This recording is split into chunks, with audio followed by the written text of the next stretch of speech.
Close your eyes and listen to these next 10 seconds. Time to play the game. I hear voices in my head.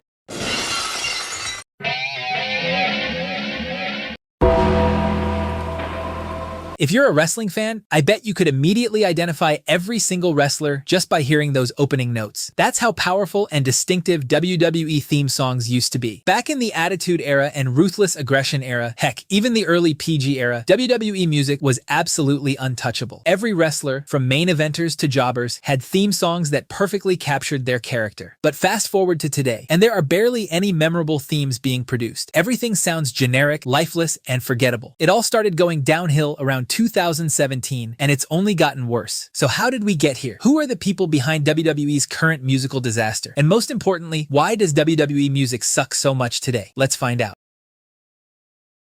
Before we get into why WWE music is so terrible today, we need to understand what made WWE music magical in the first place. It all started back in the mid-1980s during the rock and wrestling era. Originally, WWE wrestlers just used popular mainstream songs like Eye of the Tiger by Survivor,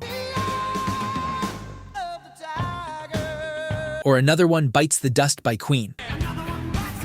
But licensing fees were expensive, and Vince McMahon wanted something more. He wanted music that could tell stories and bring characters to life. Enter two men who would lay the foundation for everything that came after, J.J. Maguire and Jimmy Hart. These guys were the original masters of wrestling theme songs, and they understood something crucial. Your entrance music isn't just background noise, it's part of your character. Maguire was the musical genius who wrote the melodies and arranged the songs, while Hart, who had a background in the music industry, handled vocals and had the golden ear for matching music to the wrestlers' personalities. Together, they created absolute classics like Sexy Boy for Shawn Michaels,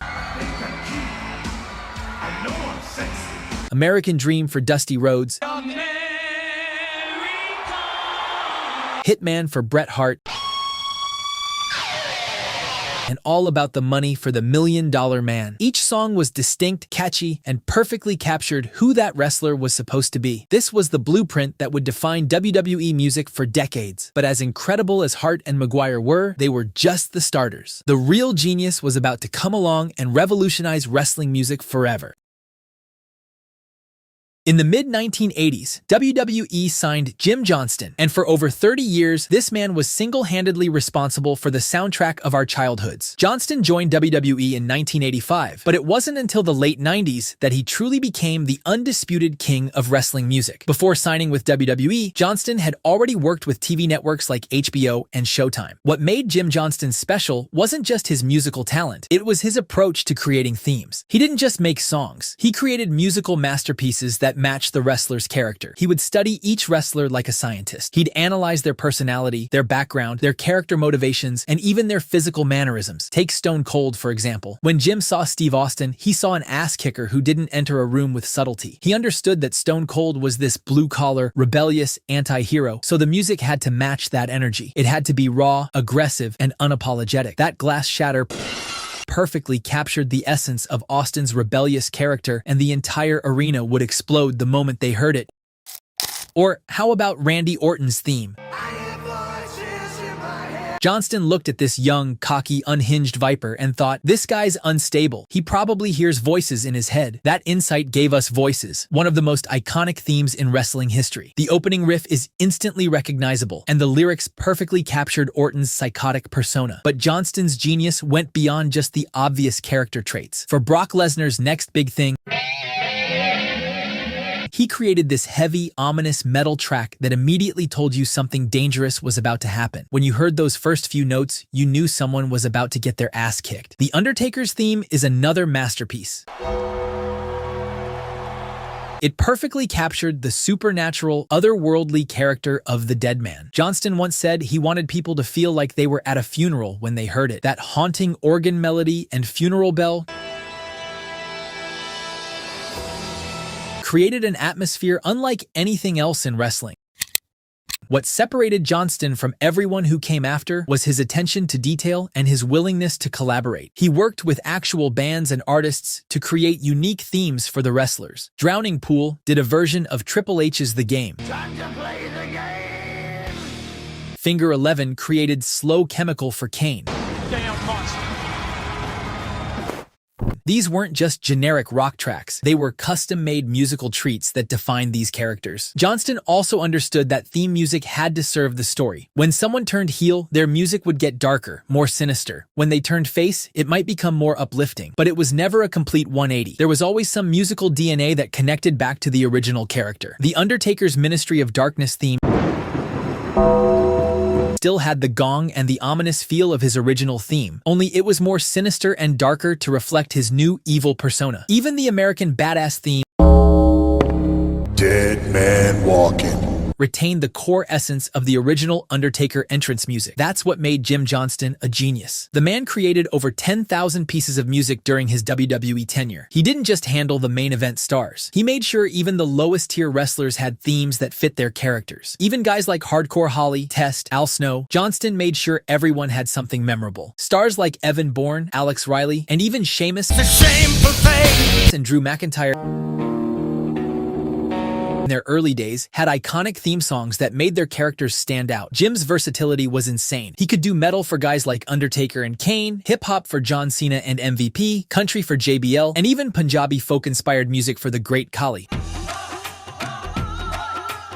That was actually good. The guy taught himself to play instruments he didn't know just to get the right sound for a character. Johnston's themes weren't just wrestling music. They were legit bangers that people would add to their regular playlists. WWE's albums during his peak years went platinum multiple times. WWE The Music Volume 3 hit number 10 on the Billboard charts and went platinum. But perhaps most importantly, Johnston understood that wrestling music had to be instantly recognizable. Within 2 seconds of hearing Stone Cold's Glass Shatter, The Rock's If You Smell, or Mankind's Car Wreck, you knew exactly who was coming out. That's the mark of truly great theme music. Unfortunately, all good things must come to an end. In 2017, after 32 years with the company, Jim Johnston was suddenly released. The reasons were never fully explained, but Johnston himself said his relationship with Vince McMahon had drifted apart and WWE was moving toward a more modern, polished sound. Johnston's departure marked the end of an era. When he left, he took with him 3 decades of knowledge about what makes wrestling music work. He understood that theme songs weren't just entrance music. They were key elements of character development. Little did we know at the time, but WWE music would never be the same again. After Johnston's departure, WWE turned to CFOs. Hey guys, I'm John. And I'm Mike. And we're the CFOs. A production duo that had actually been working with the company since 2014 in NXT. CFOs consisted of Mike Laurie and John Alicastro, and they brought a completely different approach to WWE music. Their style was more modern, electronic, and heavily produced. To their credit, CFOs created some genuine bangers. Shinsuke Nakamura's Rising Sun was an absolute masterpiece that perfectly captured his enigmatic persona. AJ Styles' Phenomenal became instantly iconic, though ironically, it wasn't even originally written for him. Bobby Roode's Glorious and Finn Balor's theme were also standouts that fans genuinely loved. But here's where the problems started to show. CFO's music was heavily reliant on looping. They'd create one verse, one chorus, and just repeat it endlessly. While this worked for entrances, it made their themes feel incomplete compared to Johnston's full compositions. The bigger issue was inconsistency. For every Rising Sun, there were 5 forgettable, generic tracks that all started to blend together. By 2020, CFOs had left WWE due to publishing disputes, leaving behind a mixed legacy. And then came Def Rebel, and this is where WWE music officially started to suck. After CFOs left the WWE, Def Rebel took over the company's music production. But here's the thing, Def Rebel doesn't actually exist. It's a pseudonym for DJ DTP Music Group, a company that's somehow both a music production house and a legal firm. The actual composers behind most of WWE's current music are Ali D. Theodore and Anthony Mirabella III. On paper, these guys should be making incredible music. Theodore has worked with hip-hop legends like Eric B. and Rakim and Mary J. Blige. Anthony has contributed to soundtracks for Spider-Man Into the Spider-Verse and the Super Mario Bros. Movie. But then, why does almost everything they produce for WWE sound like it was pulled from a YouTube royalty-free music library? The answer lies in the corporate structure. WWE owns the Def Rebel trademark completely, meaning the actual composers have 0 rights to their own work. They get paid upfront regardless of quality, which removes any incentive to create something special. Worse yet, many Def Rebel tracks credit DJ DTP's attorneys alongside the composers, despite these lawyers having absolutely nothing to do with the actual music creation. Imagine trying to be creative when you have to credit a bunch of suits who've never touched a mixing board. To be fair, Def Rebel has produced a few decent themes. Roman Reigns' Head of the Table, Jey Uso's theme, Solo Sikoa theme, and even Bobby Lashley's Titan had some serious intensity. But these are exceptions in an ocean of mediocrity. The real problem is that Def Rebel has turned WWE theme creation into a factory assembly line. Listen to any 5 random themes from the current roster, and you'll hear the exact same rhythms, the same synth patterns, and the same generic rock guitar riffs, just mixed slightly differently. It's like they have a template that says WWE theme song, and they just plug in different sounds. Compare this to Jim Johnston's approach. When Johnston created a theme, he started from scratch every single time. He'd analyze the wrestler's character, their background, their personality quirks, and build a completely unique musical identity around them. Def Rebel's approach seems to be, is this wrestler a face or a heel? Face gets upbeat synth, heel gets dark synth. Moving on. The lack of vocals is another massive problem. Johnston understood that vocals could tell a story. I Hear Voices in My Head immediately tells you Randy Orton is unhinged. I Dream Broken Dreams became a part of Drew McIntyre's personality. Even mid-card stars like Dolph Ziggler, Jack Swagger, and Cody Rhodes in the early 2000s had banger theme songs with vocals that told their story. Modern WWE themes are almost entirely instrumental, and when they do include vocals, it's usually just random sound bites like the start of LA Knight or Austin Theory's theme, A-Town. It's so ridiculous that even fans have started creating parodies of Def Rebel themes. Are you crazy?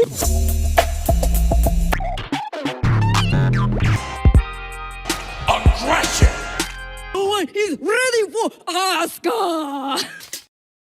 Perhaps the biggest failure of current WWE music is the Royal Rumble incident. During Jim Johnston's era, when someone's music hit during a Royal Rumble, the entire arena would recognize who was about to enter within a second. Now, half the roster enters to music so generic that even hardcore fans have trouble identifying who's coming out. The root cause isn't just Def Rebel's limitations, it's WWE's priorities. The company clearly views music as an afterthought, something that just needs to exist rather than something that should enhance the product. Johnston understood that theme music elevated the wrestler's character. He knew that a great theme could get a wrestler over just as much as a great promo or a great match. Def Rebel treats theme music like something that fills the silence while wrestlers walk to the ring.